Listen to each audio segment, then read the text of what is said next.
इस पोर्शन को खत्म करके 1 बजे होगा तो 1 बजे, 1:15 बजे होगा तो 1:15 बजे और 15 मिनट में हो गया तो 15 मिनट में छोड़ दूंगा ताकि तुम तैयारी करो। अरे मैं अत्याचारी टीचर नहीं। अब ये और बात है कि तुम अत्याचारियों को भी अत्याचारी कह नहीं पाते हो। बाबा ये क्या बात है? हाँ चलिए भाई। So next is cytokinin. Gibberellin है तो लो भैया, नेक्स्ट इज जिब्रेलिन।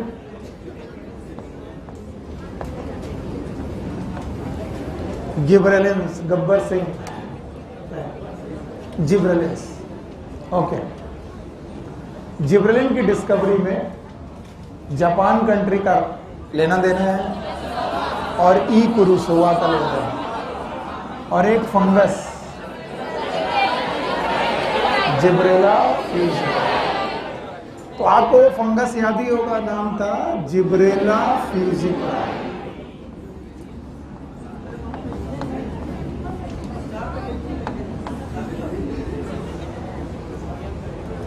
ओके, और जिब्रेला फ्यूजिकोराई से हमने एक हार्मोन निकाला था जिब्रेलिन, जिब्रेलिक एसिड। कई बार इसे हम लोग GA3 के नाम से भी जानते हैं, GA3। It is a first discovered, पहला डिस्कवर है लेकिन फिर भी नाम GA3 है, इसलिए नॉमेनक्लेचर का डिस्कवरी से कोई लेना देना नहीं। ऐसे hundreds of gibberellins GA has been discovered and they are named as GA1, GA2 and GA3 and so on like that। लेकिन आज तक जितने भी जिब्रेलिन्स ढूंढे गए उनमें से most abundant is GA3, most abundant.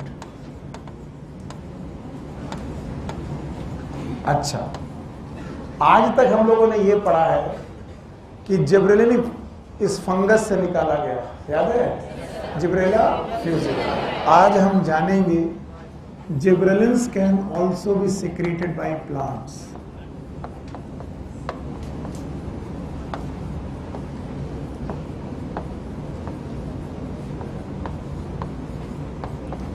Plant also, ये प्लांट से भी सिक्रेट किए जाते हैं।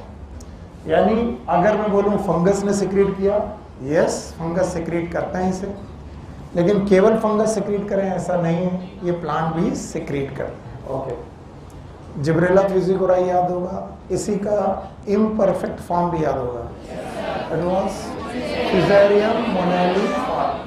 Very good, GA1, GA2, GA3 most abundant. तो अब से लेकर सैकड़ों ढूंढे जा चुके हैं, इनमें से most abundant GA3। Now the functions learn करेंगे ध्यान से। पहला फंक्शन,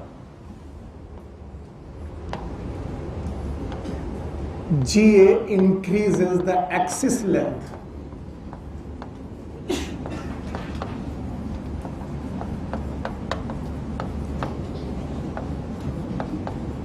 ये किसी भी प्लांट की एक्सिस की लेंथ को बढ़ा देते हैं। ध्यान सुनना, अगर स्टेम है तो स्टेम को लेंथ कर देंगे, बड़ा कर देंगे। ब्रांच है तो ब्रांच को बड़ा कर देंगे। ये किसी भी तरीके की एक्सिस को बड़ा कर देते हैं। इवन ये ग्रेप जैसे फ्रूट्स की एक्सिस को भी बड़ा कर देते हैं। अगर आपने अंगूर के गुच्छे देखे होंगे तो आपने 2 तरीके के देखे होंगे, कुछ गुच्छों में छोटे गुच्छे देखे होंगे। अगर आपने कुछ गुच्छे ऐसे देखे होंगे जो इलोंगेटेड होंगे क्योंकि उनकी एक्सिस जो है वो इलोंगेटेड हो गई है। बताइए किस हार्मोन की वजह से? Gibberellin. So gibberellin can increase the grape axis also. इसलिए मैंने केवल एक काम लिखा है, उसी में मैं आपको बता रहा हूं। GA एक्सिस लेंथ को घटाते हैं कि बढ़ा देते हैं? इवन ये फ्रूट की एक्सिस तक को बढ़ा देते हैं। चलो इसको पहचानो, ये कौन सा फ्रूट है? अरे यार, आपके सर की ड्राइंग तो माशाल्लाह बहुत ही अच्छी है।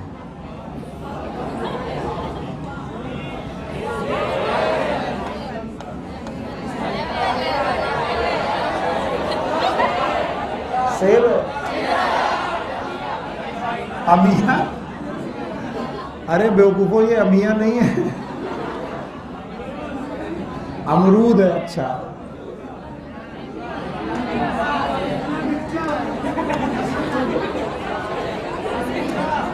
ये पहला शब्द जो तुम्हारी मम्मी ने तुम्हें सिखाया था, ए फॉर। आपकी मम्मी ने जब आप एप्पल बोलने लगे थे तो मोहल्ले में मिठाई बंटवाई थी, मेरा बच्चा ए फॉर एप्पल जानता है। और आपकी जिंदगी की जो सबसे मुश्किल स्पेलिंग आई थी, दैट वाज एलिफेंट। अम्ब्रेला बाद में आई, A B C D E पहले आता है और उसके बाद अम्ब्रेला आता है।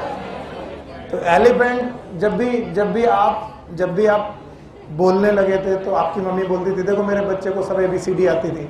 और जब मेहमान आते थे चाय पे तो मम्मी बोलती थी, अरे मुन्नो इधर आओ, चुन्नो इधर आओ, बेटा अंकल को ABCD सुनाओ। अंकल भी यही काम अपने लोगों के साथ करते हैं, वो सब लोग यही कर रहे हैं, ए पार ए फिर बी पार करके जाते हैं। अंकल जानते थे बहुत हो गया, अब इसको रोकना है। बच्चा एलिफेंट के स्पेलिंग बताओ, बच्चा भाग जाओ। अब आप एप्पल की लेंथ को भी बढ़ा सकते हो।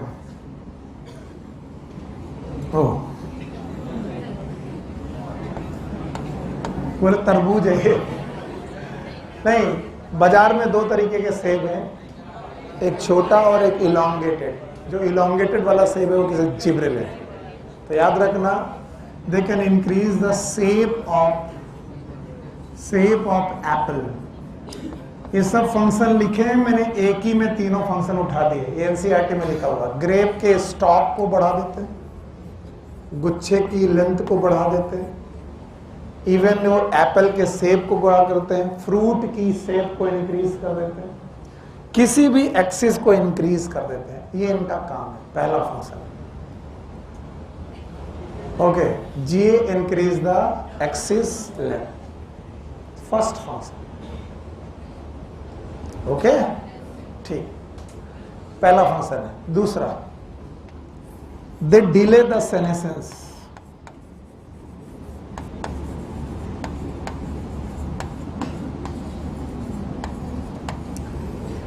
ये सेनेसेंस को डिले कर देते हैं, यानी पौधों में जो भी चीजें निकलती हैं उनको जल्दी बूढ़ा करते हैं कि देर में? देर में। And specially for the leaves and fruits.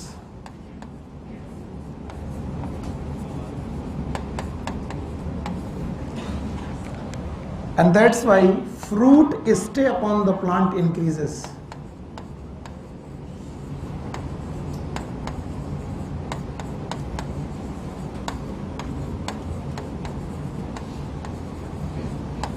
इसका मतलब फल पक के जल्दी गिर जाते हैं कि पेड़ों में लगे रहते हैं? पेड़ों में लगे रहते हैं। देखो, आम के बागान में एक मुसीबत है, और मुसीबत ये कि अगर आम पक के गिर गया तो अब आपको बेचना पड़ेगा, वरना 2-3 दिन में सड़ जाएगा। तो जिन लोगों ने आम के बाग लगाए हैं वो चाहते हैं कि जिस समय पूरी मार्केट में चारों तरफ आम आ जाए तो बताओ, सप्लाई ज्यादा डिमांड कम, तो प्राइस कम हो गया। लेकिन अचानक 15-20 दिन के बाद देखेंगे कि कुछ लोग पुराने आम बेच रहे, लेकिन अचानक एक ठेले वाला नए आम लेके आता है। बोला भैया कहाँ से लाए? बोले डायरेक्ट पेड़ से लाए। बोले पेड़ से कैसे लाए? पेड़ के तो आम जाने कब नीचे गिर गए, मैंने क्या डाला था? जिब्रेल। तो बताइए, प्लांट में फ्रूट का स्टे घटाया कि बढ़ा दिया? कैसे बढ़ाया? Delay in senescence. आप अपनी बुक देखिए, मिला? चलो तो एक्सिस लेंथ घट रही कि बढ़ रही? बढ़ रही। सेनेसेंस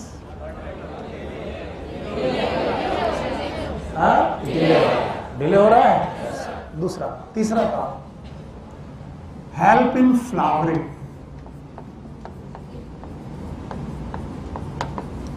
ऑक्सिन भी फ्लावरिंग करता था, याद है? कैसे? पाइन एप्पल में फ्लावरिंग घटाता था कि बढ़ाता था? याद रखना, जिब्रेलिन भी फ्लावरिंग करता है। एक पॉइंट लिखेंगे, सब लोग कहीं लिखेंगे, बुक में नहीं। All the plant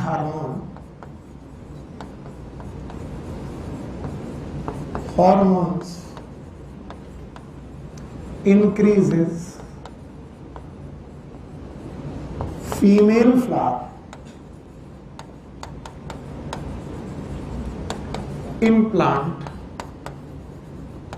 except gibberellin.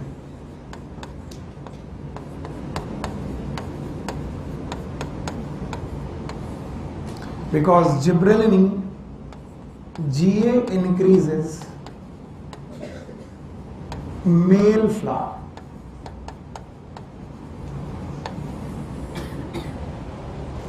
तो बताइए GA में सॉरी GA मेल फ्लावर को हटाएगा कि बढ़ाएगा? GA का what is GA? Page number 249. There is a malting process in brewing industry. What is malting? छोटा सा टर्म था. What is malting? Do you know about the malting? पता नहीं sir. What is brewing industry? तो आपको क्या मैं इसे हटा दूं? हाँ, 3 काम पहले बताओ. पहला काम एक्सीलेंट घटेगा कि बढ़ा देगा? अच्छा, दूसरा फ्रूट का स्टे घटाएगा कि बढ़ाएगा? बढ़ाएगा. तीसरा फ्लावरिंग करेगा. फ्लावरिंग करते वक्त मेल फ्लावर बढ़ाएगा कि फीमेल? मेल. अच्छा बताओ, ज्यादातर प्लांट हार्मोन क्या करते हैं? फीमेल फ्लावर और जिब्रेलिन्स मेल. अच्छा, चौथा हेल्प इन पार्थिनोकार्पी. एनसीईआरटी में नहीं लिखा, बस मुझे यही देखना था कि पार्थिनोकार्पी लिखा है कि नहीं लिखा. एनसीईआरटी में पार्थिनोकार्पी किसके बारे में लिखा था? ऑक्सिन. जिब्रेलिन के बारे में लिखा कि नहीं लिखा? नहीं लिखा. तो आप लिख लीजिए बोल्ड लेटर में, they are the most potent parthenocarpic agent.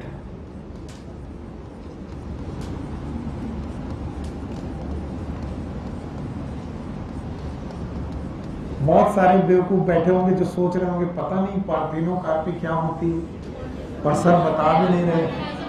मैं बताऊंगा नहीं, आपसे पूछूंगा what is parthenocarpy? It is a formation of fruit without fertilisation.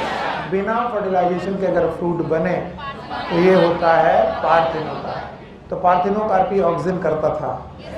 No sir. Parthenocarpy auxin से भी होती थी, जिब्रेलिन से भी होती, लेकिन सबसे बढ़िया कौन? जिब्रेलिन. याद रहेगा, मोस्ट पोटेंट पार्थिनोकार्पी के लिए. पांचवा, they help in malting in the brewing industry.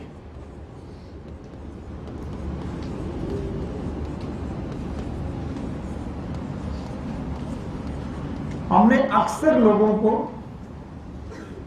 ये कहते सुना है कि शराब है क्या? जौ का पानी है. जौ एक ग्रेन है. ग्रेन, अरे सुन लो, हमें मालूम है गेहूं के साथ है कि किसके साथ. तो जौ एक ग्रेन है, और जो ग्रेन्स होते हैं इनमें माल्टोज शुगर नाम की एक शुगर होती है. कौन सी? माल्टोज.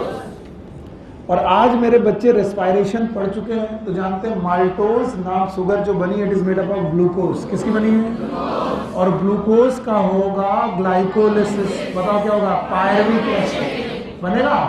और पायरुविक एसिड का होगा फर्मेंटेशन. कैसे बोलो? और फर्मेंटेशन से बनेगा C2H5OH. ये ईस्ट की प्रेजेंस में हो सकता है? यस और नो? CO2 निकल सकती है. अब आपको मालूम है कि अगर माल्टोज नहीं होगी तो ग्लूकोज नहीं बनेगा, तो पायरुविक एसिड नहीं बनेगा, तो अल्कोहल. यही वो अल्कोहल है जो पूरी दुनिया पी रही है. It is ethyl alcohol. तो ये एथाइल अल्कोहल ग्रेन से बनता है. किससे बनता है? ग्रेन. तो जो पीने वाले हैं वो जानते हैं single malt, double malt, multigrain, बहुत सारे ग्रेन्स को यूज करके हम लोग शराब बनाते हैं. तो ये जो ग्रेन से शराब बनाने में बीच में माल्टोज शुगर का प्रोडक्शन है इन्हीं ग्रेन से, that is known as malting. इस माल्टिंग में कौन हेल्प करता है? Gibberellic acid. और माल्टिंग में जिब्रेलिक एसिड हेल्प करता है और ये ब्रूइंग इंडस्ट्री को फायदा देता है. किसको? Brewing. And what is brewing industry? शराब कारखाने. शराब कारखानों में भी GA का यूज है. What is GA? Gibberellic acid. 5 काम बताओ तब आगे बढ़ते हैं। 5 एक्सिस लेंथ घटेगी बढ़ेगी, स्टॉक ऑफ द ग्रेप लंबा होगा, एप्पल का सेब बेटर होगा। ये पहला काम है, एक काम। दूसरा काम याद है, डिले इन सेनेसेंस डिले होगा। डिले इन सेनेसेंस में आपको मालूम है क्या क्या होगा, यानी फ्रूट जो होंगे वो प्लांट से गिरेंगे कि स्टे करेंगे, पक्का। तीसरा पॉइंट याद है, हेल्प इन फ्लावरिंग करते वक्त मेलनेस की फीमेलनेस। और चौथा पॉइंट पार्थिनो याद है, बताओ फ्रूट विदाउट फर्टिलाइजेशन घटेंगे कि बढ़ जाए, बढ़ जाए। और बताओ पार्थिनोकार्पी में बढ़िया पार्थिनोकार्पी की जगह जिब्रेलिक, ओके। और इसके बाद 5वां काम, it help in malting in, पक्का। ये ब्रोइंग इंडस्ट्री होगी। नाउ द शुगर केन, छठा point. As we all know the sugar cane में हम खाते क्या है, फ्रूट खाते हैं, पता नहीं सर। हालत ये है कि कुछ भी बोल रहा हो तो बोलते हाँ जो तुम बोल रहे हो सही हो। जिन्होंने गन्ना देखा तक नहीं है बेचारे, वो कितने तरस रहे होंगे लोग। बंटवा दो, तुम लोग के पास बंटवा दो के अलावा कुछ है। तो sugar cane is a grass, ये घास है, बट इस ग्रास ने अपने नोड्स के अंदर शुगर स्टोर कर रखा है, सुक्रोज। तो जितनी ज्यादा लंबी और मोटी घास होगी, शुगर स्टोरेज उतना अच्छा। अब हमारा जिब्रेलिक एसिड जो होता है, इसकी आदत है ये इंटरनोडल लेंथ बढ़ा देता है। किसका बढ़ाता है? तो ये इंटरनोडल लेंथ को घटाएगा बढ़ाएगा, बढ़ाएगा। तो जो नोड इतने बड़े थे वो इससे ज्यादा बड़े बड़े होने लगे। और जब इंटरनोड बड़े होने लगे तो गन्ना बड़ा हो जाएगा कि छोटा? बड़ा हो जाएगा। तो बताओ शुगर प्रोडक्शन घटेगा कि बढ़ेगा? तो बोलते हैं शुगर केन का प्रोडक्शन जीए छिड़कने पर, यानी जिब्रेलिक एसिड छिड़कने पर लगभग 20 टन पर एकड़ बढ़ सकता है। 1 एकड़ में जितना पैदा हो रहा था उसमें और कितना ज्यादा पैदा हो जाएगा। मान लो 10 टन पैदा हो रहा था, तो अब 10 पैदा हो गए 30, तो लगभग 20 टन पर एकड़ बढ़ जाता है प्रोडक्शन। और ये काम कौन करता है? GA. What is GA? Gibberellic acid. समझ में आया?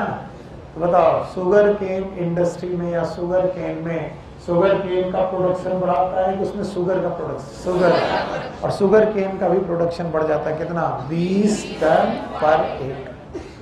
हटा दे रहे। 6 काम हो। 7वां काम, 7वां काम जिम्नोस्पर्म से रिलेटेड है। एंजियोस्पर्म की जिम्नोस्पर्म में अगर जिब्रेलिक एसिड का छिड़काव किया जाए तो इट विल हैसन मतलब फास्ट कर देता है, हैसन द रिप्रोडक्शन और रिप्रोडक्टिव प्रोसेस।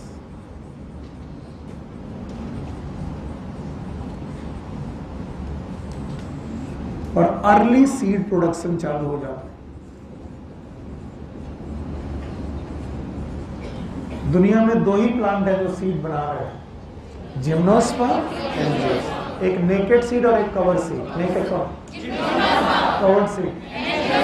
तो बताओ रिप्रोडक्टिव प्रोसेस फास्ट हो जाए, ये कौन कर पाएगा? Gibberellic acid. किसमें? और सीड का प्रोडक्शन देर में कि जल्दी? जल्दी। एंड 8वां और सबसे ज्यादा इंपॉर्टेंट काम, सब लोग इधर देखेंगे, सबसे ज्यादा इंपॉर्टेंट ये है, it is known as bolting. इसे समझिएगा, बोल्टिंग। लिखने के बाद समझाने के लिए मैं अलग से एक डायग्राम बनाऊंगा। बोल्टिंग 8वां काम है, बोल्टिंग, उसे समझने के। चलो, there are some plant which have the rosette habit. मैंने बोला फ्लावर की plant, flower plant, not the flower plant. There are so many plant जिनके नोड और इंटरनोड कंडेंस हो चुके हैं। और नोड और इंटरनेस कंडेंस होने की वजह से उनसे जो लीफ निकल रहे हैं वो लग रही है कि एक ही जगह से निकल रहे हैं। और लीफ अगर एक ही जगह से निकलती हुई दिख रही है तो सारी लीफ बिल्कुल गुलाब की पत्तियों की तरह एक के अंदर एक होती चली जा रही है। और लोगों ने कहा कि ये गोभी बंद गोभी है। कौन सी? तो बोला कैबेज इज अ फ्लावर की plant. It is not the flower, it is a plant but with having the rosette habit. बोलो कैसी? इसमें रोजेट हैबिट है। और रोजेट हैबिट की वजह से इसमें एक बड़ी समस्या है। समस्या ये है कि अगर ये प्लांट है, मेरी बात सुनो, अगर ये क्या है और हम इसके सीड बनवाना चाहते हैं, क्या चाहते हैं? तो इसके फ्लावर चाहिए। क्या चाहिए? और फ्लावर निकले कैसे? जहां पर फ्लावर निकलने चाहिए थे वो नोड कैसा है? कंडेंस। और कंडेंस है तो फ्लावर, और फ्लावर निकलेगा नहीं तो पॉलिनेशन भी, फर्टिलाइजेशन, सीड। तो किसी ने बोला कि ये रोजेट हैबिट क्यों कर बैठे? तो बोले इनके नोड्स और इंटरनोड्स आपस में कंडेंस है। पास पास है, दूर दूर? तो चलो इन्हें दूर दूर करें। तो क्या करें? जीए, याद करो, जीए क्या करता है? इंटरनोडल लेंथ घटाता है कि बढ़ाता है? अगर इंटरनोडल लेंथ बढ़ गए तो जो नोड्स एक जगह पर दिख रहे थे वो एक ही जगह होगा कि अलग अलग अलग? हाँ, अलग। तो बताओ, जो गोभी बंद गोभी था इट बिकम बंद गोभी की खुला गोभी? अच्छा, मैं एक साल ऐसे ही पढ़ा रहा था खुला गोभी, तो मैंने मजाक किया कि बंद गोभी बिकम द खुला गोभी। तो उसने कहा सर खुला गोभी मार्केट में कहाँ मिलता है? और उसने मुझसे कहा कि सर फूल गोभी को ही खुला गोभी बोलते हैं क्या? नो, फूल गोभी इज नथिंग, वो अलग चीज है। ये इसी का नोड और इंटरनोड लंबा हो जाना, नोड और इंटरनोड का लंबा हो जाना, it is known as bolting. क्या बोलेंगे बेटा? और याद रखना ये प्रायर टू फ्लावरिंग होती है। प्रायर टू फ्लावरिंग का मतलब फ्लावरिंग के बाद की पहले, और ताकि इसमें क्या हो सके? फूल बन सके, सीड बन सके। तो व्हाट इज बोल्टिंग? पता नहीं। What is bolting? The increase in the internodal length of all planted or the plants with rosette habit? Plant with rosette habit. Rosette habit के प्लांट में जब कभी भी इंटरनोडल लेंथ बढ़ेगी, वैसे भी गन्ने में भी इंटरनोडल लेंथ बढ़ती है लेकिन वो बोल्टिंग नहीं है। रोजेट हैबिट के प्लांट में जब कभी भी इंटरनोडल लेंथ बढ़ेगी, इसे क्या बोलेंगे? बोल्टिंग। ये बीट में हो सकता है। What is beet? चुकंदर। ये कैबेज में हो सकता है। किसमें हो सकता है? कैबेज। तो कैबेज और बीट, दो एग्जांपल और हैं। देखो क्या दिया है।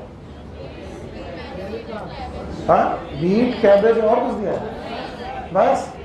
अच्छा, तो भैया यही दो है, लर्न कर लीजिए। तो आप लोग मुझे ये 7 काम गिना पाएंगे? 8 हो गए? अच्छा, मैं नहीं समझ पाया। 8 9। अच्छा, ऑक्सिजन में कितने थे? और जिब्रेलिन में? और जितने भी बच्चे इनको काउंट करके रखेंगे वो कभी डरेंगे नहीं। चलो उन 9 को नाम याद करो। फोटोट्रॉपिज्म, जियोट्रॉपिज्म, पहला काम हो गया। दूसरा रूटिंग इन स्टेम कटिंग। तीसरा delay in senescence, promote in senescence. चौथा apical bud dominance. Apical bird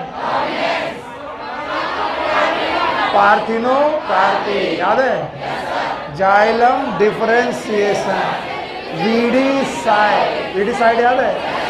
और सेल डिवीजन था, जाइलम डिफरेंशिएशन था, पार्थिनोकार्पी था, और फ्लावरिंग इन पाइनएप्पल। पाइनएप्पल में फ्लावरिंग था। 9 काम हो गए। 8 काम ये बता पाओगे? जीए एक्सिस लेंथ को इसी में 3 जोड़ना है। इसी में बताओ, ग्रेप के स्टॉक बढ़ जाएंगे? पहला काम निपट गया। सेनेसेंस डिले होगा? फ्रूट जो है पौधों से गिरेंगे कि रुकेंगे? 2 काम हो गए। तीसरा काम याद है? फ्लावरिंग करेगा, मेलनेस की फीमेलनेस? मेलनेस। पार्थिनोकार्पी करेगा, मोस्ट पोटेंट पार्थिनोकार्पिक एजेंट। 4 काम हो गया। 5वां याद है? माल्टिंग इन ब्रूइंग इंडस्ट्री। ब्रूइंग इंडस्ट्री में माल्टिंग करेगा। 5 काम हो गए। शुगर केन का प्रोडक्शन बढ़ाएगा 20 टन पर हो गया। इसके अलावा हाँ, जिम्नोस्पर्म में सीड फॉर्मेशन फास्ट करेगा। और आखिरी बोल्टिंग, याद रहेगा। तो जब भी क्वेश्चन आएगा तो बोलेंगे the hormone which can perform the bolting, याद रहेगा। जिब्रेलिक। 2 हार्मोन हो गए। तीसरा हार्मोन है साइटोकाइनिन।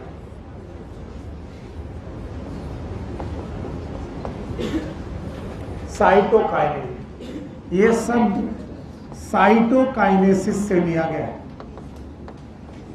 साइटोकाइनेसिस का मतलब होता है cell division, the hormone which help in the cell division.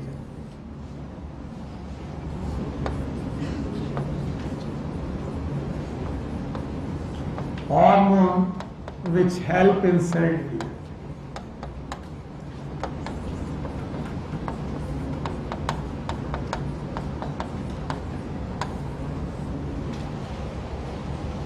Okay, इसका रिप्रेजेंटेटिव मेंबर मुझे आज भी याद है, आपको याद होगा। N6 परफ्यूरिल अमीनो प्यूरिन, जिसको हमने काइनेटिन नाम दिया था। क्या नाम दिया था? काइनेटिन। अब ध्यान सुनना, वरना गलती की संभावना प्रबल है। सबसे ज्यादा गलती की संभावना यहीं पर है।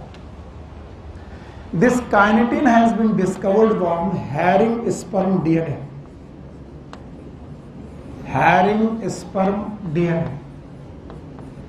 तो स्पर्म डीएनए तो ठीक ठीक तुम्हें लगता है, हैरिंग तुम्हारे दिमाग को खा जाता है। हैरिंग क्या होता है? एक प्रकार की मछली है, एक हैरिंग फिश होती है। उसका मेल फिश जो होता है, फिशा नो मछला, उसके स्पर्म के डीएनए से इसे निकाला गया था। और वो भी ऑटोक्लेविंग करके। किससे करके? ऑटोक्लेव्ड। ऑटोक्लेविंग का मतलब होता है एक प्रोसेस होता है जिसमें स्टीम की प्रेजेंस में, किसकी प्रेजेंस में? भाप की प्रेजेंस में हम स्टेरिलाइजेशन करते हैं। आप लोगों ने देखा होगा डॉक्टर लोग अपने इंस्ट्रूमेंट गर्म भाप में रखते हैं, that is known as autoclaving. तो गर्म भाप में, स्टीम में ऑटोक्लेव किया गया डीएनए, कौन सा डीएनए? हैरिंग स्पर्म डीएनए, उससे निकाला गया था N6 परफ्यूरिल अमीनो प्यूरिन। अब बताओ, हैरिंग क्या है? प्लांट के एनिमल। पहला पॉइंट लिखेंगे, there is no plant source of kinetin.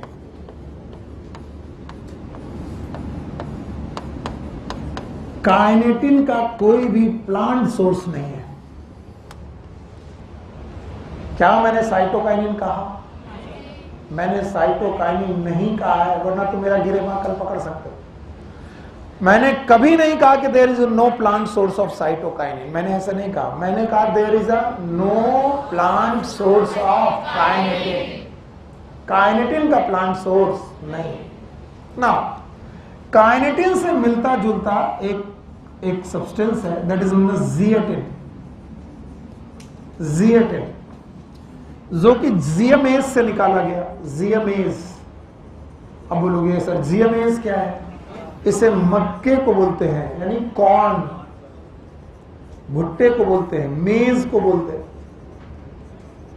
उसका बोटेनिकल नेम है जियामेज।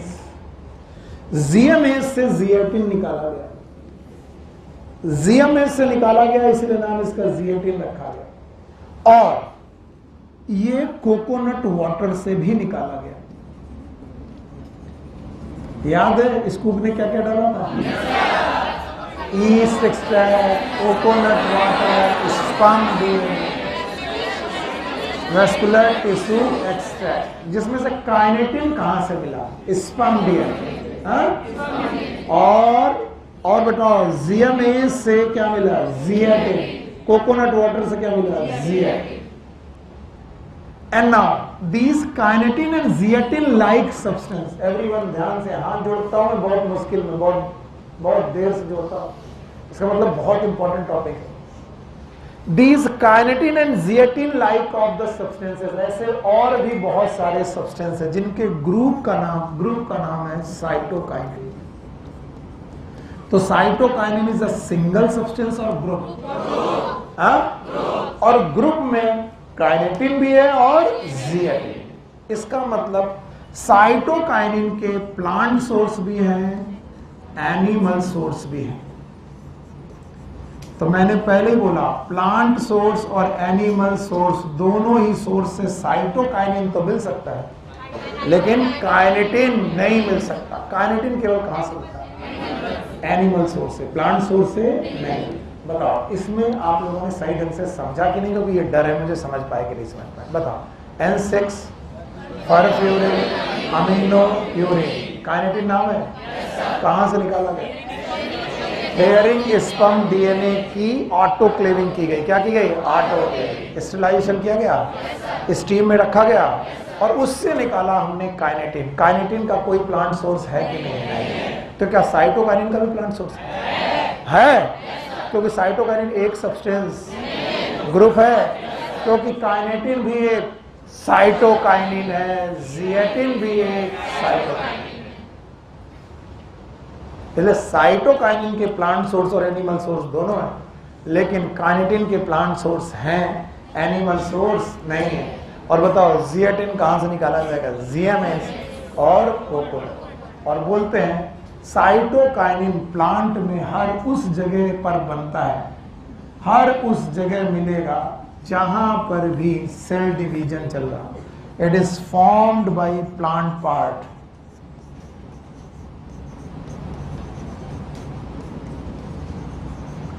Where active cell division is going to take place. जहां भी एक्टिव सेल डिवीजन चल रहा है, इसका मतलब root apex, shoot apex, buds etcetera. Root apex, shoot apex, buds, इन सारी जगहों पे ये बनेगा। तो पौधों में कहां बनेगा ये? बहुत सारे लोगों को नींद आ रही है, नींद आ रही तो सो मत। बताओ रूट अपेक्स में बनेगा, सूट अपेक्स में बनेगा, बड्स में बनेगा। क्यों? यहां क्यों बनेगा? क्योंकि यहां पर क्या चल रहा है? Cell division. तो जहां जहां क्या चलेगा? सेल डिवीजन, वहां वहां ये हार्मोन बनेगा। इस हार्मोन का नाम याद रहेगा? बोलो क्या? साइटोकाइनिन। अब जितना बोर्ड पे लिखा है अगर समझा गया तो सही से पढ़ा है। बोलो पहले बात तो साइटोकाइनिन को रिप्रेजेंट करने वाला बंदा N6 परफ्यूरिन अमीनो प्यूरिन। नाम बताओ कहां से निकाला गया? Hearing sperm DNA. नॉर्मल की autoclave? Autoclave hearing sperm DNA निकाल लिया गया। अब बताओ ये प्लांट है कि एनिमल? तो काइनेटिन का प्लांट सोर्स केवल एनिमल सोर्स है, प्लांट सोर्स पहला पॉइंट। तो क्या साइटोकाइनिन का भी प्लांट सोर्स है? तो क्या साइटोकाइनिन प्लांट से निकाला जाएगा? कोई ऐसा साइटोकाइनिन जो प्लांट से निकाला गया? जीएमएस से निकाला गया, कोकोनट वाटर से निकाला गया। ये लगभग हर प्लांट में बनता है। यस, हर उस जगह बनता है जहां का चला सेल, जैसे root apex, shoot apex, but क्या यहां पर चलता है? yes.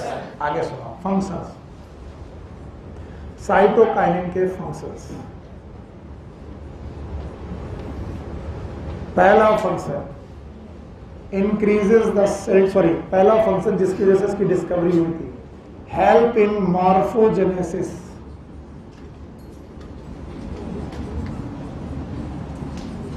Morphogenesis of callus in tissue culture.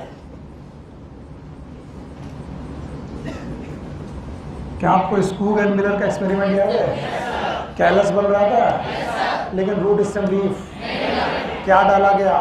Cytokinin along with auxin. तो क्या वहां रूट स्टेम लीफ बनने लगे? इसको क्या कहते हैं? मॉर्फोजेनेसिस। तो पहला फंक्शन वही लिखना जिसकी वजह से डिस्कवरी हुई। बताओ ऑक्सिन का पहला फंक्शन? फोटोट्रॉपिज्म, जियोट्रॉप। अच्छा, जिबरिन का प्रलोभन से लेंथ को इंक्रीज कर, राइस लेंथ इंक्रीज हो गया था और हमने डिसीज का नाम किया था बकैने, याद है ना। दूसरा काम ध्यान से सुनेंगे, यस, इट हेल्प और इट इंक्रीजेस सेल डिवीजन।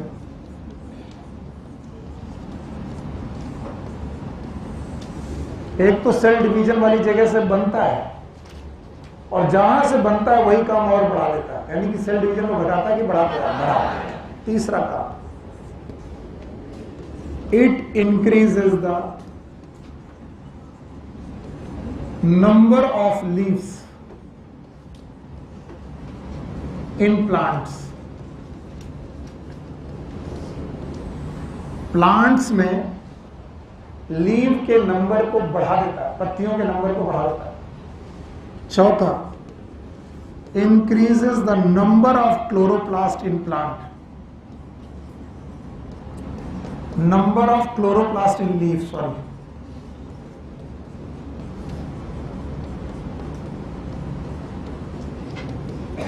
दोनों काम में अंतर बताओ। पहले बताओ, पत्तियों का नंबर बढ़ जाना और पत्तियों में क्लोरोप्लास्ट का नंबर बताओ। पत्तियां कम देर तक हरी रहेंगी कि ज्यादा? अगर कोई पत्ती पीली पड़ने वाली हो तो उसके पहले उसमें क्या डाल दो, तो पीली पड़ेगी कि हरी बनी रहेगी? तो साइटोकाइनिन का यह जादू है कि आप हरी पत्ती को देर तक हरा रख सकते हो, क्योंकि ये क्लोरोप्लास्ट के नंबर को पक्का है। तो चार काम बताओ। पहले,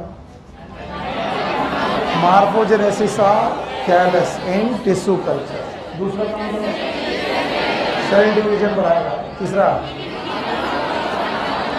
number of leaves in plant. Number 4, increase the number of chloroplast in leaf. Leaf में क्लोरोप्लास्ट का नंबर घटाएगा कि बढ़ाएगा?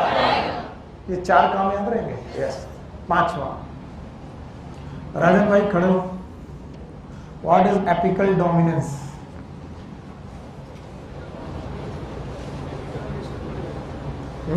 हम ये नहीं पूछ रहे, व्हाट इज एपिकल डोमिनेंस, इसकी डेफिनेशन बताओ।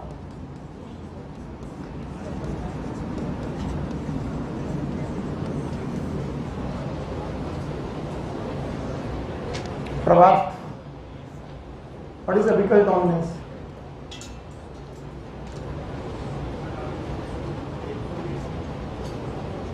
अरे बच्चे देखो भाई, आज Ritika ji, what is apical dominance? You were in the same class and आधा एक घंटा पहले की बात। यस। पौधे में दो बड्स हैं, एक कौन सी? एक्सिलरी बड और एक एपिकल बड। एपिकल बड बढ़ेगी तो पौधा लंबाई में बढ़ेगा और एक्सिलरी बड तो ब्रांचेस बनाएगा। तो ऑक्सिन एपिकल डोमिनेंस को बढ़ाता था। Cytokinin opposes the, cytokinin opposes the apical dominance.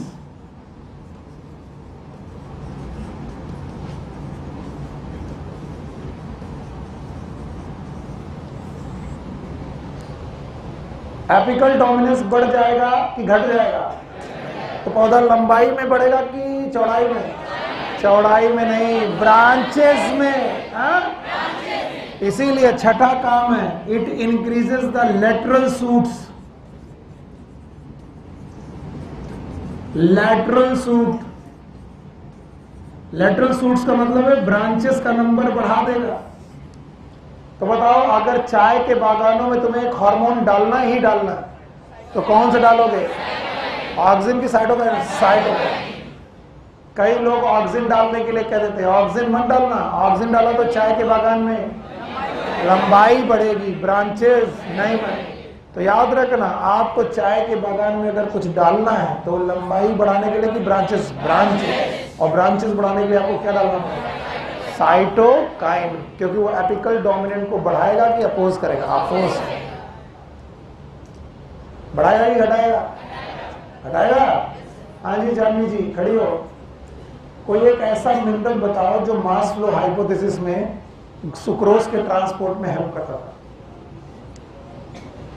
कोई ऐसा मिनरल का नाम बताओ जो सुक्रोज के, बिल्कुल बाकी लोग शांत रहिए, ट्रांसलोकेशन में हेल्प करता था। हाँ कैल्शियम। अपराजिता अपने आगे वाले को खड़ा करो, अपने आगे वाले को खड़ा। हाँ जी मैग्नीशियम। वाह गुड। हाँ yes it's was boron. Good शाबाश। कौन था?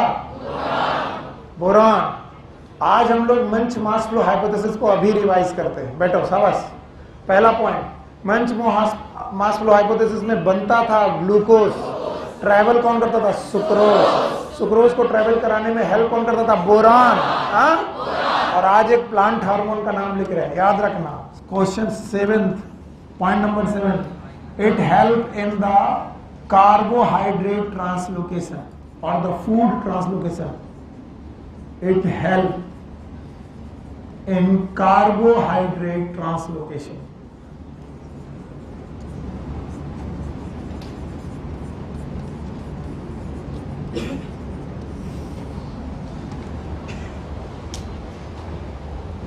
सातवां काम, कार्बोहाइड्रेट के ट्रांसलोकेशन में यही प्लांट हार्मोन काम करता है। और आठवां और नवां बड़े ऑब्वियस हैं, इनको लिखूं ना लिखूं चलेगा। आठवां काम, डिले सेनेसेंस, यानी कोई पत्ती गिरने वाली है, क्या डाल दो? साइटोकाइन। गिर जाएगी कि बच जाएगी? बच जाएगी। Delay senescence. और आठवां फ्लावरिंग।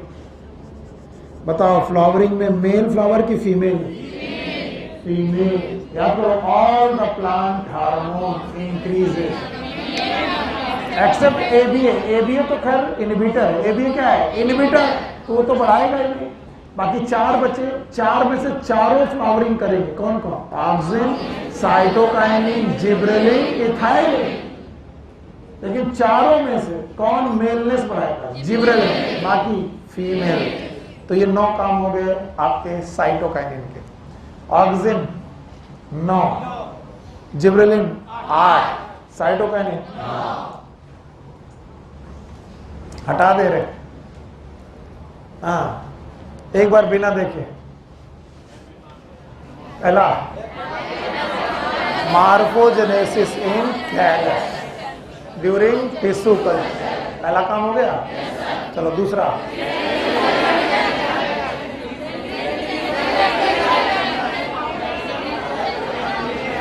नंबर ऑफ सेल को, सेल डिवीजन घटाएगा कि बढ़ाएगा? नंबर ऑफ लीफ को, क्लोरोप्लास्ट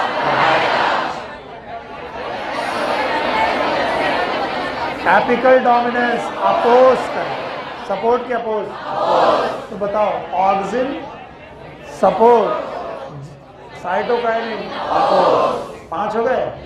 इसके बाद लैटरल सूट बढ़ाएगा लंबाई में कि सूट्स में? सूट तो ब्रांचेस बढ़ाएगा।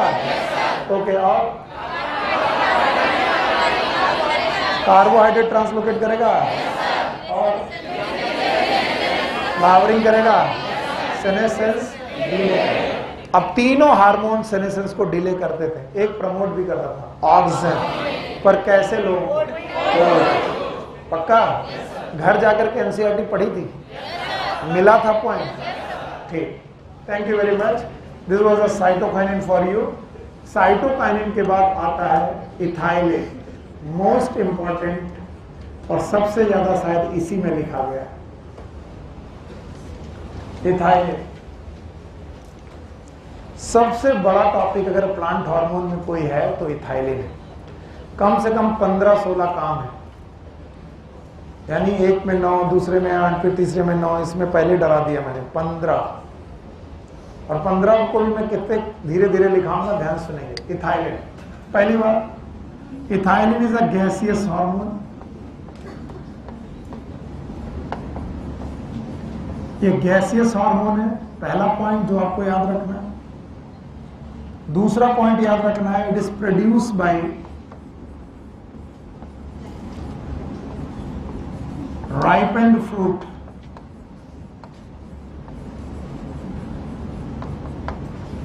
या फिर senescent part of plant. Senescent का मतलब है ऐसा पार्ट जो पुराना हो चुका, जो पीला पड़ चुका है पौधे में। तो जो सबसे बूढ़ा हो चुका पार्ट है, पुराना पार्ट है, पीला पड़ चुका हुआ पार्ट है प्लांट का, वहां से ये गैस निकलती है। और या तो फिर पकते हुए फलों से निकलती है। पके हुए फल भी लगभग पीले ही पड़ जाते हैं। तो पौधों में जो भी येलोइश कलर की चीज दिख जाए, वहां से गैस निकल रही होगी। बोलो कौन सी दिखाएगा? याद रहेगी? यस, पहला फंक्शन यही लिखेंगे, ट्रिपल रिस्पॉन्स। आपकी बुक में नहीं है ये, इसलिए लिखेंगे। और एक साल पूछा गया है hormone with triple response, ethylene. यही क्वेश्चन ही आया था, which of the following hormone is with triple response, this was the question. तो इसके ट्रिपल रिस्पॉन्स को बहुत ध्यान से सुनिए। ओके, यस, पहला काम, यस, ट्रिपल रिस्पॉन्स का पहला रिस्पॉन्स है यस, नलीफाइंग जियोट्रॉपिज्म।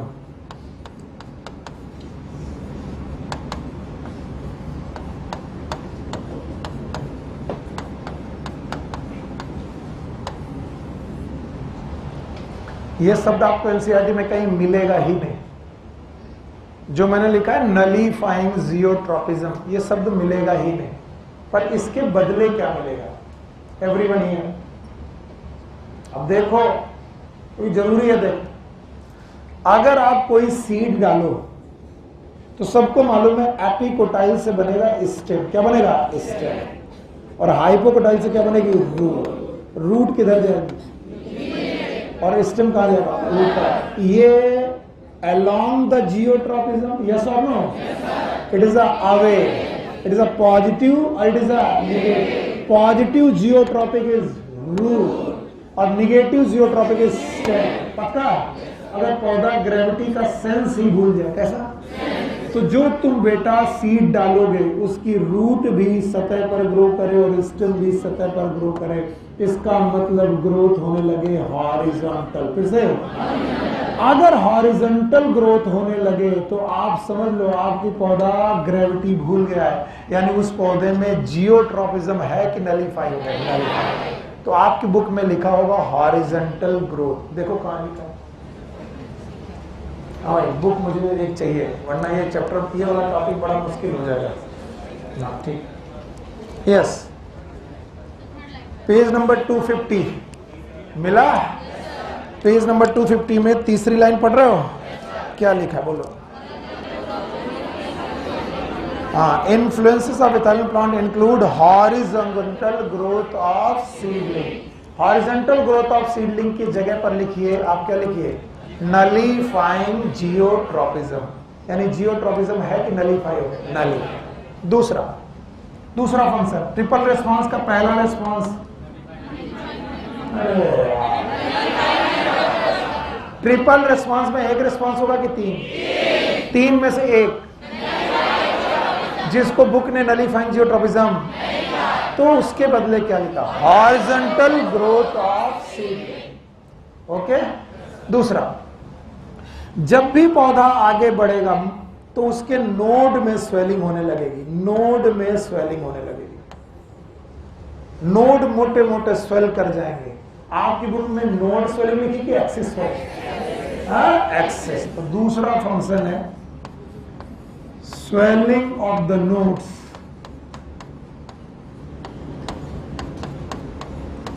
या फिर आप लिख लीजिएगा एक्सिस। ये दूसरा रिस्पॉन्स, ट्रिपल रिस्पॉन्स में दूसरा रिस्पॉन्स है स्वेलिंग ऑफ नोड्स। तीसरा है एपिकल हुक फॉर्मेशन।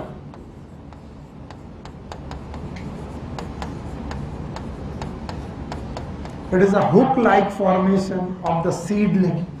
सीडलिंग में hook like formation, it is known as apical hook formation. ये 3 रेस्पॉन्स को मिलाकर हमने क्या नाम दिया? Triple response. देखो एपिकल हुक मिला बुक में? मिला? चलो अब तीनों शब्द पढ़ाओ। What is triple response?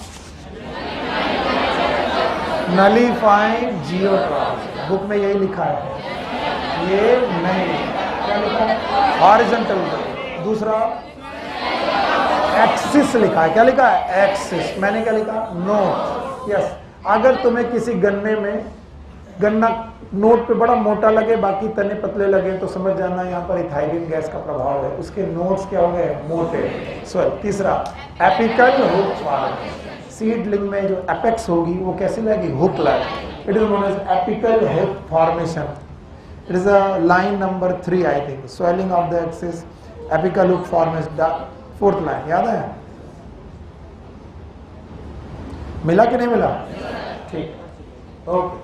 तो ये पहला काम है। यकीन मानिए जिसे मैंने पहला काम कहा है वो पहला है। एक काम है कि 3 काम है? तो मैंने आपको 3 काम बचा लिए, एक काम में निपटा दिए। चलो पहला काम बोलो। ट्रिपल रिस्पॉन्स है। और ट्रिपल रिस्पॉन्स के तीनों रिस्पॉन्स याद रहेंगे। पहला नलीफाइंग जियोट्रॉप। दूसरा स्वेलिंग ऑफ नोट। तीसरा एपिकल। ना दूसरा फंक्शन, पहला हार्मोन मिला जो सेनेसेंस को प्रमोट कर रहा, फुल्ली प्रमोट। अभी तक सब लोग सेनेसेंस को क्या कर रहे थे? डिले। ये प्रमोट कर। एक और था प्रमोट कर रहा था, लेकिन म्यूको की ओल्ड को। तो याद रखना, this is first plant which promote senescence, sense of leaves and fruits.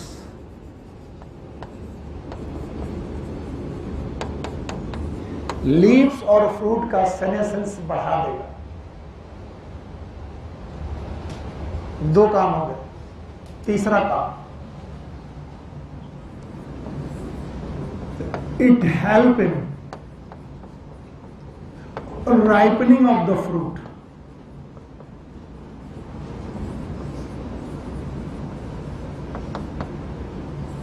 Ripening of the fruit and induce respiratory climactic. शब्द याद रखना, पूछा जाएगा।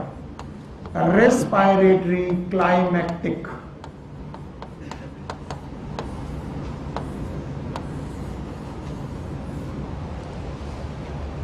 ये फलों की पकने में सहायक है। कच्चे फलों को पकाने लगेगा, लेकिन जब भी पकाने लगेगा रेस्पायरेटरी क्लाइमेटिक पैदा होगा। अब ये बड़ी बला है। What is respiratory climatic? किसी भी पौधे में एक नॉर्मल रेस्पायरेटरी रेट होता है। रेस्पायरेटरी रेट का मतलब ऑक्सीजन जा रही है, CO2 निकल रही है।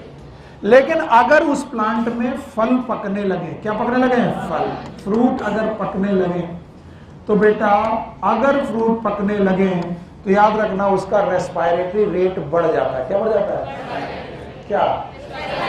इस रेस्पायरेटरी रेट का बढ़ जाना, it is known as respiratory climactic. What is respiratory climactic?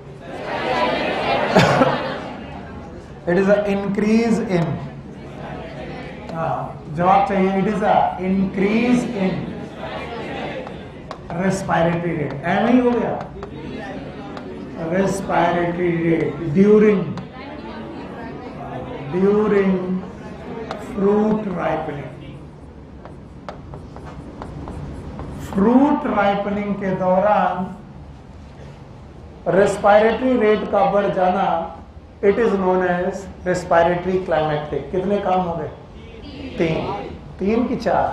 3 है बेटा। उस 3 में ही चौथा मैंने जोड़ दिया। मैं कम कर रहा हूं ताकि तुम्हें डर कम लगे। वैसे तो काम यहां पर 7 हो चुके हैं।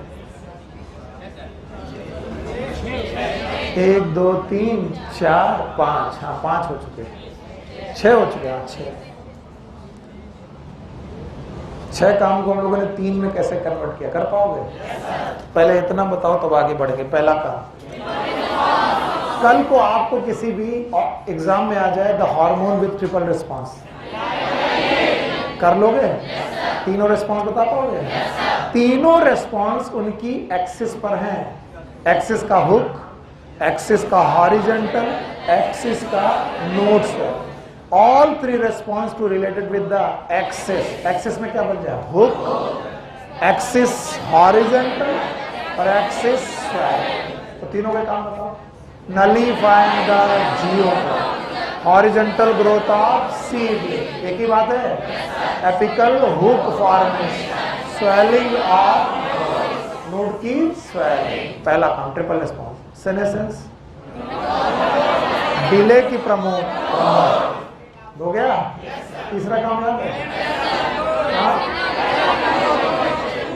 ठीक है भाई, आपको मालूम है कि ये फ्रूट राइपनिंग में हेल्प करे और फ्रूट राइपनिंग के दौरान रेस्पिरेटरी क्लाइमेटिक पैदा करेगा। What is respiratory climatic? Increase in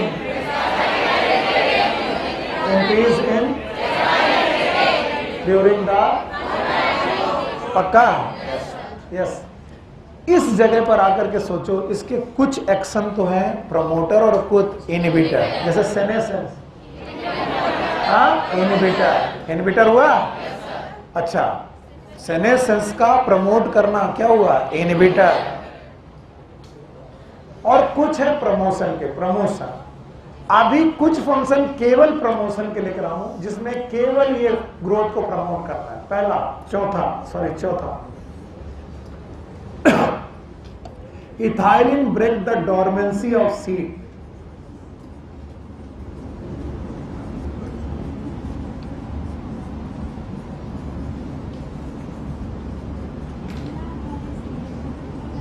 ये सीड की डोरमेंसी को ब्रेक करता है। अच्छा बताओ, what is dormant seed? Dormant seed का मतलब एक्टिव सीड की इनएक्टिव। डोरमेंट सीड का मतलब ये होता है इनएक्टिव सीड। इनएक्टिव सीड और इनएक्टिव सीड जर्मिनेट होते हैं कि नहीं? They do not germinate. पर क्या डाल दो? इथाइलिन। बताओ क्या ये जर्मिनेट हो जाएंगे? आपकी बुक में एक सीड का नाम दिया है पीनट सीड। देखो दिखा दिया है, ये पीनट सीड के जर्मिनेशन में हेल्प करता है।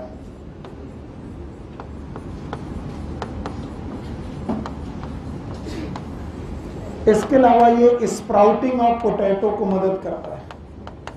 मैं चाहूं तो यहां पर बढ़ाता जाऊं नाम नंबर। देखो, ये चौथा, ये काम पांचवा। बोलो पांचवा काम, स्प्राउटिंग ऑफ पोटैटो। दूसरा पैराग्राफ देखो, ethylene break seed and bud dormancy, initiate germination in peanut seeds, sprouting of potato. मिला?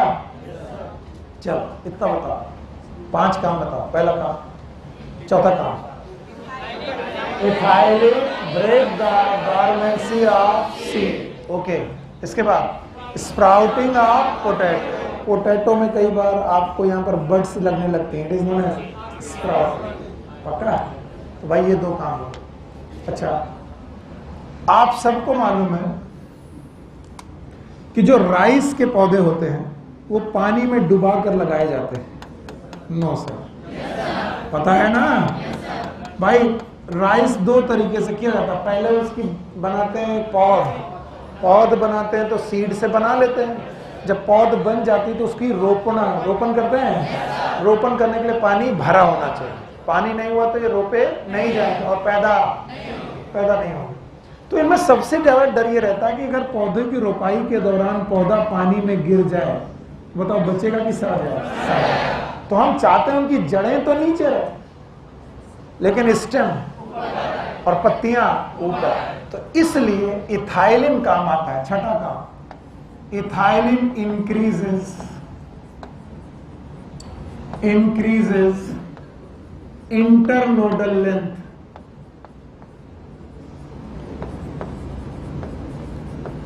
and petiole length so that rice plant can remain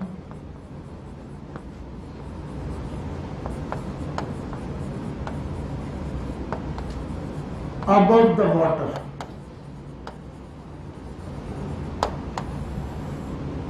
वो पानी के ऊपर बने रहे। तो ये काम इनका बिल्कुल जिब्रेलिन जैसा है। देखो बताओ जिब्रेलिन का काम क्या था? इंटरनोडल लेंथ को बढ़ाना। इथाइलिन का भी काम क्या है? इंटरनोडल। पर हर पौधे की इंटरनोड लेंथ ये नहीं बढ़ाते, केवल किसकी? राइस। और वो भी राइस जो कहाँ हो? पानी में। और उसका केवल इंटरनोड लेंथ नहीं बढ़ाते, साथ में क्या बढ़ा? पेटियोल। तो पेटियोल लेंथ बढ़ने की वजह से बताओ पत्तियों का पेटियोल छोटा कि बड़ा?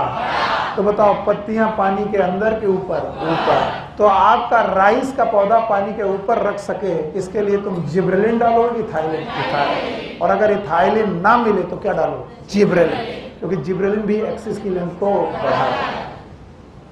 तो ये हो गया आपके लिए छठा काम। सातवां काम, it help in the root growth. Root growth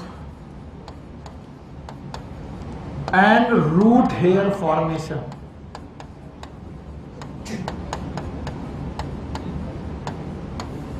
root growth और रूट हेयर फॉर्मेशन बढ़ा देगा। अब ये मत पूछना रूट हेयर क्या होते हैं, जोन याद है? मेरिस्मेटिक, इलांगेशन, मैचुरेशन जोन में हेयर होते हैं। तो रूट हेयर घटाएगा कि बढ़ाएगा? This is the paragraph number 2। अपनी अपनी बुक देखो, ये पैराग्राफ नंबर 2 की आखिरी 2 लाइनें हैं।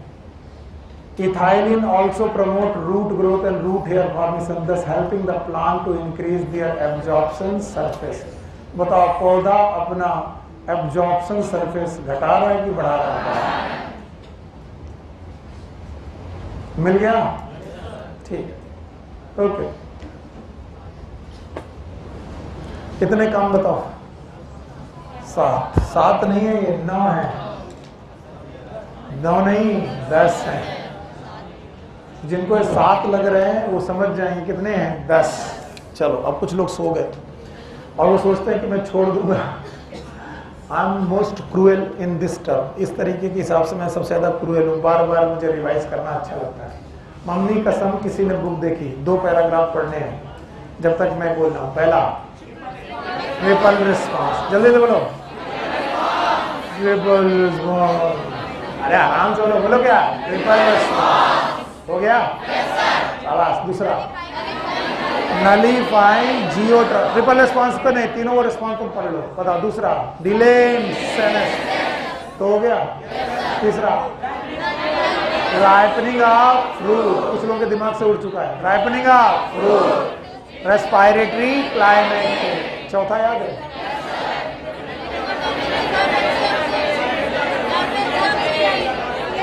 ये दूसरा पैराग्राफ है। यहां से बेवकूफ हंसो मत, तुम खुद अपने ऊपर हंस रहे हो। दूसरे पैराग्राफ में पॉजिटिव बात करनी है।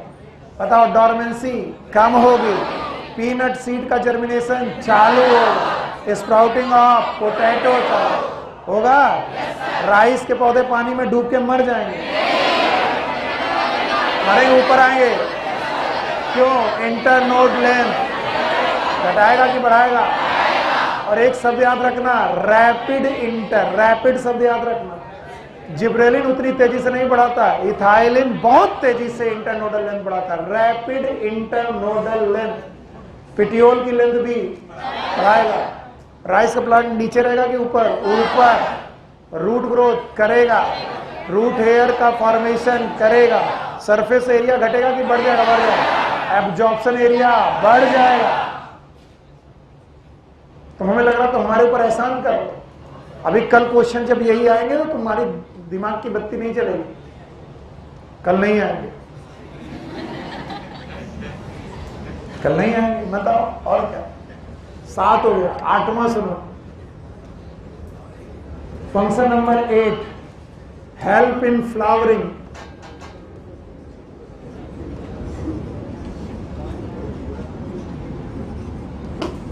इन पाइनएप्पल, इन मैंगो। एक और बंदा था जो पाइनएप्पल में हेल्प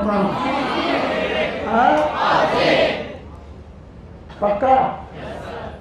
अब फ्लावरिंग से रिलेटेड ही 9वां पॉइंट है जो यहां नहीं दिया, आखिरी पैराग्राफ में दिया। तो मैं यही फ्लावरिंग से रिलेटेड 9वां पॉइंट लिख दे रहा। कुकुरबिट्स का नाम सुना है? कुकुरबिट्स एक ऐसी फैमिली है जिसमें मेल और फीमेल फ्लावर अलग अलग होते हैं पर प्लांट सेम। पक्का? तो बताओ प्लांट डिफरेंट कि सेम? तो बंदा बाइसेक्सुअल कि यूनिसेक्सुअल? बंदा बाइसेक्सुअल, फ्लावर यूनिसेक्सुअल। भैया गड़बड़ कर, क्यों पढ़ रहे हो? एहसान कर रहे हो? हाँ सर। कुकुरबिट एक ऐसी फैमिली है, मेज भी ऐसा ही पौधा है जिसके पास मेल और फीमेल फ्लावर एक ही फ्लावर में कि अलग अलग, लेकिन plant same. They are monoecious but unisexual. Okay. अब अगर तुमने इसमें इथाइलिन डाला, क्या डाला? इथाइलिन। भैया सुनो, क्या डाला? तो ये फीमेल फ्लावर बढ़ाएगा। क्या बढ़ाएगा? फीमेल। तो ये कोई बड़ी बात थोड़ी ना बोल रहे हो, ये तो सर ने पहले ही लिखा दिया था। सारे plant hormones except abscisic acid ये फीमेल फ्लावर घटाते कि बढ़ा देते? बढ़ाते। अच्छा बताओ, फीमेल फ्लावर के पास एक खास बात है और वो है स्टिग्मा, स्टाइल, ओवरी। और अगर फीमेल फ्लावर बढ़े तो ओवरी घटेगी कि बढ़ेगी? और ओवरी बढ़ी तो फ्रूट घटेगा कि बढ़ेगा? और फैमिली कुकुरबिटेसी में आप फ्रूट ही खा रहे हो। लौकी इज इट इज कुकुरबिटेसी, कद्दू इज कुकुरबिटेसी। तो बताओ आपको कुकुरबिटेसी का प्रोडक्शन बढ़ाना है तो क्या डालोगे? इथाइलिन। क्यों? आज तुम लोग इतना सोए हुए हो कि कंटाप मारने का मन कर रहा। कुकुरबिटेसी में किसका प्लांट बढ़ा? फीमेल। फीमेल प्लांट बढ़ा। फीमेल प्लांट बढ़ा कि फ्लावर? तो ओवरी बढ़े तो फ्रूट बढ़े। तो आप अपने खेत में लौकियां कम चाह रहे हो कि ज्यादा? तो आप मेल फ्लावर ज्यादा बढ़ा दो। जितने ज्यादा फीमेल फ्लावर होंगे उतनी ज्यादा लौकियां होंगी। कुकुरबिटेसी फैमिली में प्रोडक्शन का मतलब मेल फ्लावर की फीमेल। तो याद रखना, फीमेल फ्लावर इंक्रीज हो जाएंगे और इसी वजह से production will increase.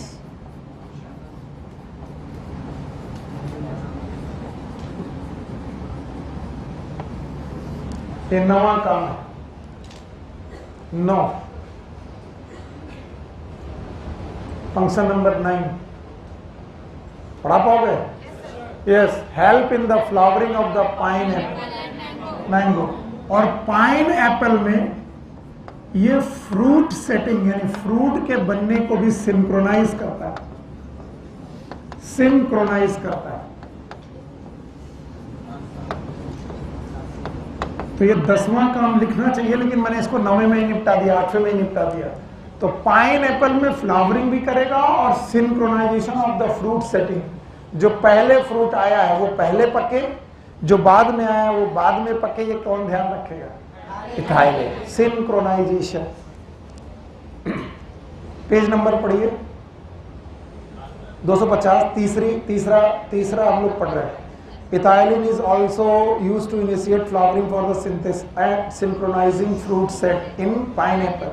It also induces flowering in mango. मिला कि नहीं मिला? मिला? ठीक।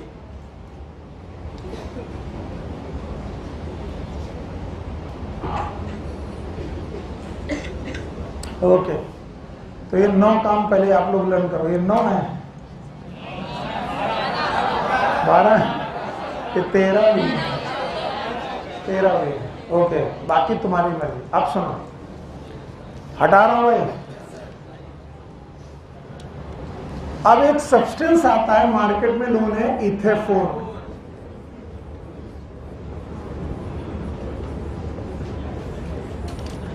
दसवां पॉइंट नोट है इथेफोन से रिलेटेड। और इथेफोन का हम बनाते हैं एक्वस सोल्यूशन। सुन लो नहीं तो मरोगे। बोलो क्या? इथेफोन। और इथेफोन क्या बनाते हैं? Aqueous solution.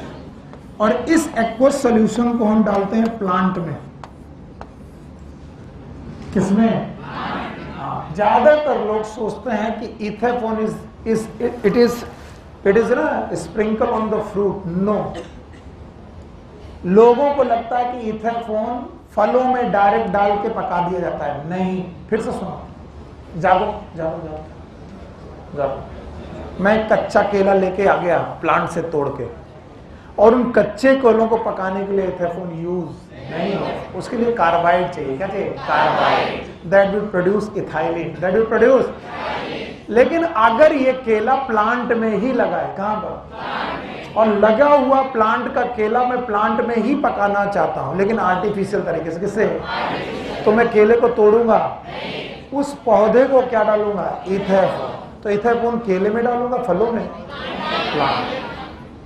कहां लिखा है? बुक पढ़ो पढ़ो पढ़ो, देख लो। हाँ, मैं पढ़ रहा हूं, चौथी line. Ethephon in an aqueous, पांचवी लाइन है, ethephon in an aqueous solution is readily absorb and transported within the plant and release ethylene slowly. तो बताओ, इथेफोन डायरेक्ट फ्रूट में डाला जाएगा? अगर मुझे टूटे हुए फलों को पकाना है, इथेफोन काम आएगा कि नहीं आएगा? कौन आएगा? कार्बाइड। ओके, क्या आएगा? Carbide. So aqueous solution of ithephone, it is absorbed by the plant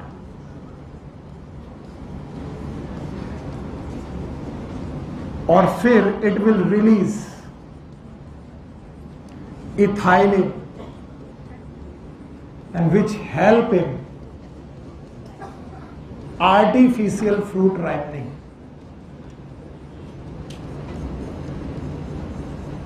जिन लोगों ने नहीं सुना उनको शायद इसकी ब्यूटी समझ में भी नहीं आ रही। This artificial fruit ripening is with in the plant और ऑफ ओनली फ्रूट, यानी फ्रूट कहां लगा है और वहीं लगा लगा नेचुरली पका रहे हो कि आर्टिफिशियल। तो आर्टिफिशियल पकाने के दो तरीके, एक फ्रूट को तोड़ के ले आए फिर आर्टिफिशियल पकाया, और एक फ्रूट को लगा रहने दिया और तब पकाया। तो क्या पेड़ में लगे लगे भी आर्टिफिशियल पक सकता है? Yes sir. वो कौन करेगा? इथेफोन। और 11वां काम, इथेफोन इट इंक्रीज एब्सिशन। जहां भी इथेफोन डालोगे वो पत्तियों को गिराने लगेगा और ये एब्सिशन ऑफ फ्रूट को भी बढ़ा देगा। It increase the abscission of fruit. ना सुनो हमें क्या मतलब है, जमाई ऐसे ले रहे जैसे हमारे ऊपर बहुत एहसान कर। और अगर फ्रूट का एब्सिशन पूछा जाएगा तो तुम्हारे दिमाग में नहीं आएगा कि फ्रूट का एब्सिशन क्या होता है। फ्रूट के एब्सिशन में फ्रूट की फ्रूट वॉल पतली पड़ने लगती, फ्रूट की। और ये काम काफी अच्छा है उन फ्रूट के लिए जिनकी फ्रूट वॉल बड़ी हार्ड है, जैसे कि वॉलनट। What is walnut? हाँ, अखरोट। आपकी बुक में लिखा है अखरोट दो प्रकार के आते हैं, एक में तुम हथौड़ा लेकर लगे रहते हो, टूटता नहीं, और एक पेपर अखरोट होता है, दांत में दबाव टूट जाता है। इसका मतलब उसका फ्रूट वॉल बहुत हार्ड है, बहुत शॉर्प। क्या डाला गया? इथाइल। बुक में लिखा, बुक में लिखा इथेफोन। देखो लिखा है फ्रूट राइपनिंग एंड टोमेटो तो है ही, इसके अलावा it is abscission in the flower and fruit, thinning of cotton, cherry and walnut.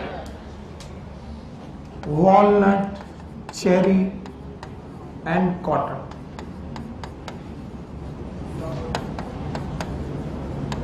Thinning of fruit wall. इसके बाद एक और काम है जो मैं ऑलरेडी लिखा चुका हूं, that is fruit ripening. Fruit ripening of the tomatoes, grapes, banana, ये पहले लिखा चुका हूं। तो आपकी बुक में टोमेटो भी लिखा हुआ है, वो देख लेना। मैंने 11 लिखा है, ऑल्दो ये 11 नहीं है, 15 है। कितने लोग हैं जो इनको केवल रिपीट कर सकते हैं बिना देखे? 3 पैराग्राफ हैं, और जो बच्चा इन्हें 11 के नाम से रटेगा वो नहीं रट पाएगा, और एनसीईआरटी के 3 पैराग्राफ के नाम से सोचेगा तो आ जाएगा। पहले पैराग्राफ में ट्रिपल रिस्पांस, दूसरे में प्रमोशन है, हाँ? और तीसरे में है इथेफोन। क्या है? इथेफोन। चलो पकड़ते हैं। पहला ट्रिपल रिस्पॉन्स, तीनों रिस्पॉन्स याद है? सेनेसिस डिले होगा? Yes sir. डिले होगा कि प्रमोट होगा? पक्का? और कोई काम याद है?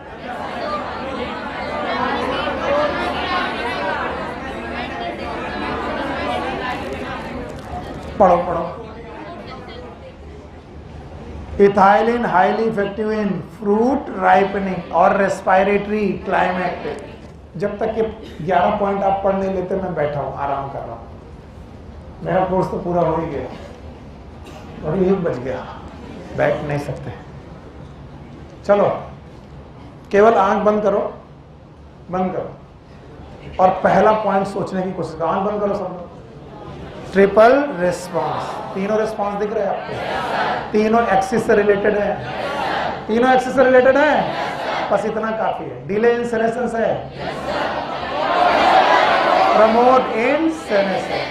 तीसरा काम बेटा राइपनिंग है, रेस्पिरेटरी क्लाइमेटिक है। पहला पैराग्राफ उड़ गया, 3 काम में पहला पैराग्राफ उड़ गया। ओके, दूसरा पैराग्राफ प्रमोशन है, पीनट सीड जर्मिनेट होगा, स्प्राउटिंग ऑफ इंटरनोडल लेंथ बढ़ेगी, राइस प्लांट ऊपर आएंगे, रूट ग्रोथ बढ़ेगी, रूट हेयर फॉर्मेशन बढ़ेगा, सरफेस एरिया बढ़ेगा, एब्जॉर्प्शन बढ़ेगा।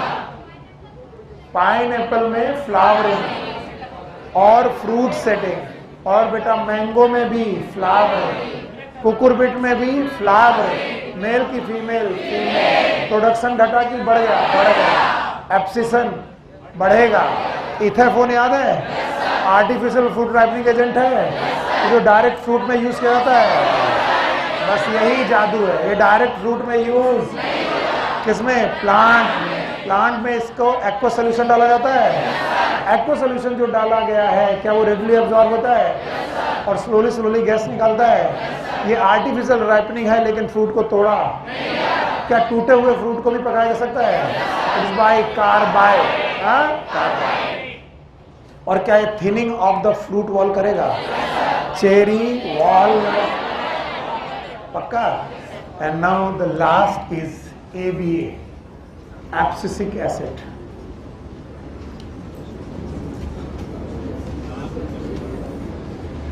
ABA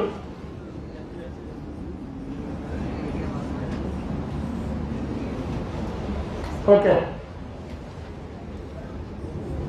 it is released by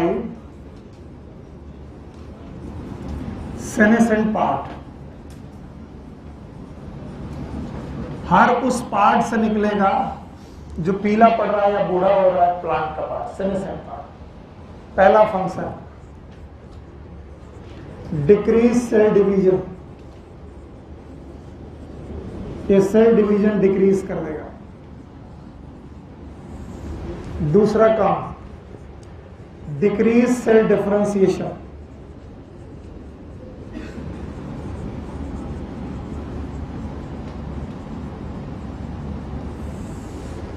तीसरा काम प्रमोट सेनेसेंस,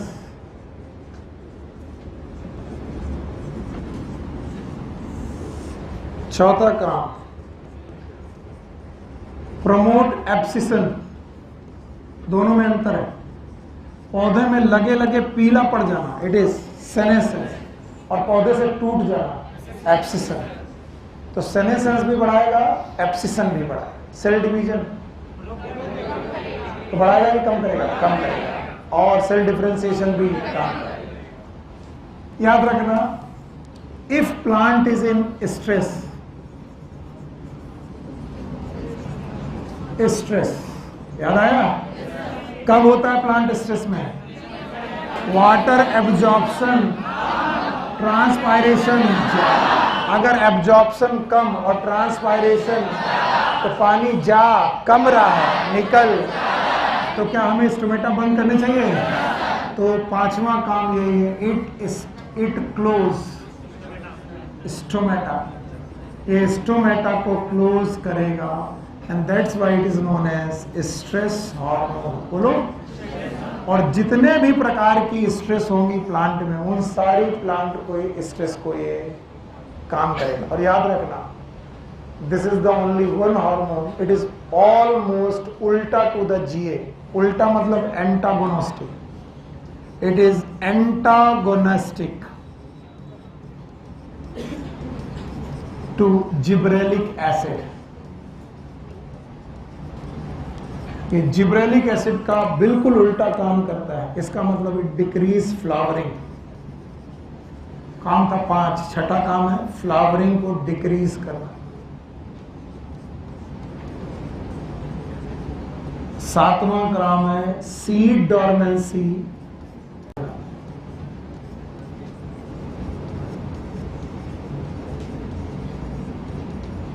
तो बताओ, ये सीड को जर्मिनेट होने देगा कि इनएक्टिव कर देगा? इनएक्टिव। तो सीड को इनएक्टिव कर देगा, जर्मिनेट नहीं होने देगा। कलियों को खिलने, याद है ये तीन जगह से निकाला गया था, डॉर्मिंग, एब्सिसिन, इनहिबिटर, बी। तो बताओ कलियों को खिलने नहीं देगा, सीड को जर्मिनेट, फ्लावरिंग होने नहीं देगा। होगा नहीं? सेल डिवीजन बढ़ाएगा कि घटाएगा? सेल डिफरेंशिएशन घटाएगा, सेनेसेंस और एब्सिशन बढ़ाएगा। सब कुछ पॉजिटिव है, सब कुछ निगेटिव है।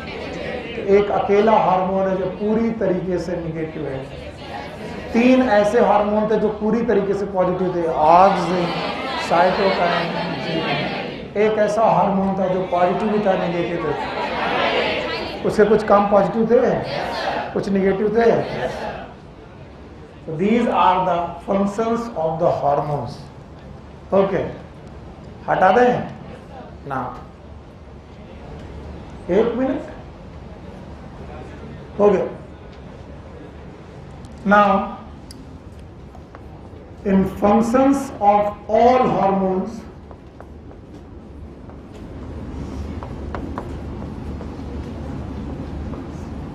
इनके अपने मोड्स होते हैं। मूड नहीं, क्या होता है? मोड। प्लीज रुकिए, एक गहरी सांस लीजिए, क्योंकि ये बहुत इंपॉर्टेंट है।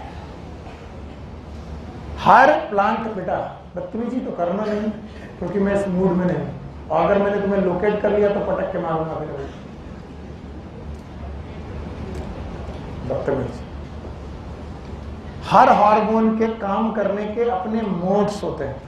So there are some hormone which act individualistic.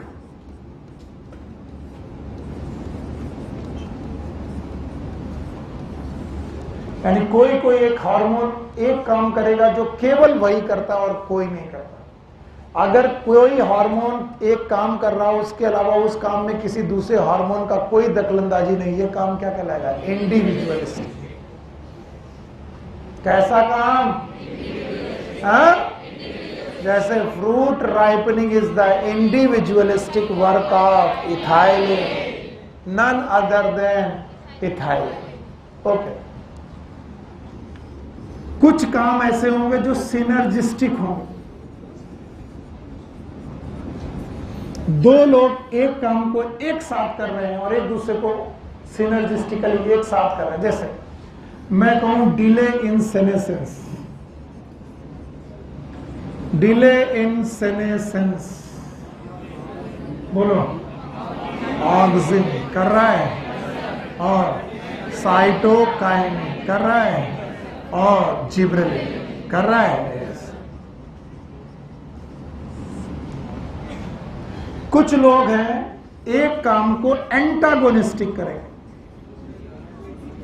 Antagonistic मतलब साथ साथ के अपोज। जैसे एपिकल डोमिनेंस, बोलो क्या? हाँ, एपिकल डोमिनेंस में 2 लोग इसे एंटागोनिस्टिक करेंगे। कौन कौन? कौन बढ़ाएगा? कौन घटाएगा? साइटोकाइन।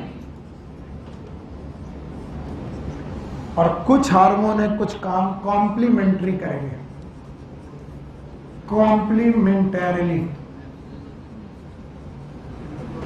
ध्यान सुनना, ये सबसे मुश्किल है। सिनर्जिस्टिक और कॉम्प्लीमेंटरीली दोनों में डिफरेंस ध्यान सुनना है। सिनर्जिस्टिक का मतलब तुम कर रहे हो तो हम भी कर रहे हैं।